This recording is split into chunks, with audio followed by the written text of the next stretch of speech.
sand, because I really couldn't tell how deep my footprints went.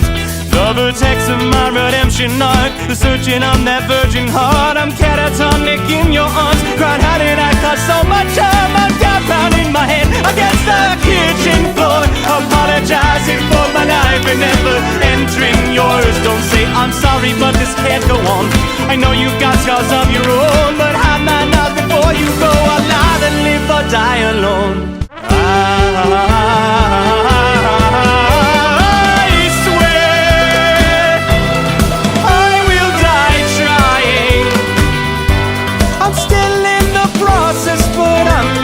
Progress. I promise I honestly wanna prove improvements possible.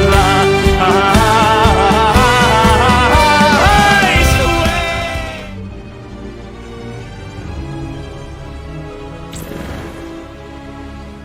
Our destiny awaits.